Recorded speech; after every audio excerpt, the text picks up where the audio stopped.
Les années passent et les temps changent, mais son succès a rapidement dépassé tous les rêves les plus fous.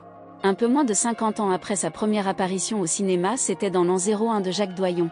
Thierry Lhermitte est toujours autant sollicité. Il enchaîne les films, parfois dans des styles différents. Ces dernières années, cependant, l'acteur de 69 ans n'apparaît plus avec ses fidèles acolytes Christian Clavier, Josiane Balasco, Gérard Jugnot et autres membres de la troupe culte du Splendide. Ce qui ne les empêche pas, aujourd'hui encore, d'être très proches.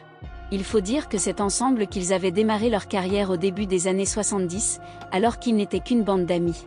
Tous ou presque ont connu le succès en solo par la suite. C'est le cas notamment de Valérie Mérès, qui a vécu une belle histoire d'amour avec son collaborateur Thierry Lhermitte. C'est même lui qui l'a présenté aux membres du Splendide et qui lui a permis d'intégrer la troupe.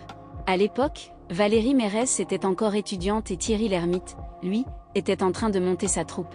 Tous deux s'étaient rencontrés par hasard dans un café du boulevard Montparnasse, comme l'avait expliqué la sociétaire des grosses têtes dans son autobiographie Quand je serai grande, je serai actrice américaine. Entre eux, le coup de foudre avait été immédiat, au point que l'acteur l'avait présentée à son entourage comme la plus belle femme du monde.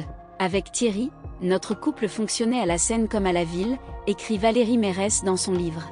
La preuve, les deux tourtereaux ont été en couple pendant pas moins de 2 ans. Ils ont même failli avoir un enfant, qu'ils n'ont finalement pas gardé.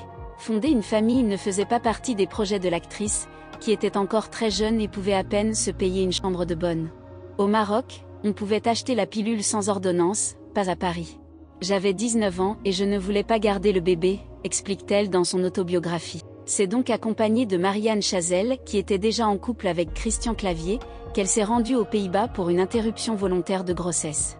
À l'époque, pendant l'aspiration, il n'y avait pas d'anesthésie. Même si, heureusement, Marianne était là, cet épisode demeure un horrible souvenir, se souvient Valérie Mérès avec effroi.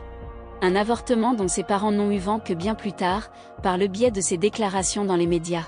La romance entre Valérie Mérès et Thierry Lhermitte a duré près de 3 ans. Mais cette idylle a été marquée par une épreuve délicate. Enceinte de son compagnon, la comédienne a été contrainte de partir en Hollande pour avorter, parce que c'était interdit en France. Rappelons que l'interruption volontaire de grossesse a été légalisée en 1975 grâce à la loi Veil. Valérie Mérès avait déjà évoqué cette relation dans son autobiographie Quand je serai grande, je serai actrice américaine, publiée en 2009. C'est ma première grande histoire d'amour, je n'avais aucune raison de ne pas l'évoquer. Elle a duré 3 ans et on a vécu ensemble tout de suite. Avec le reste de la troupe, on a construit le Splendide. On faisait rire les gens, c'était génial.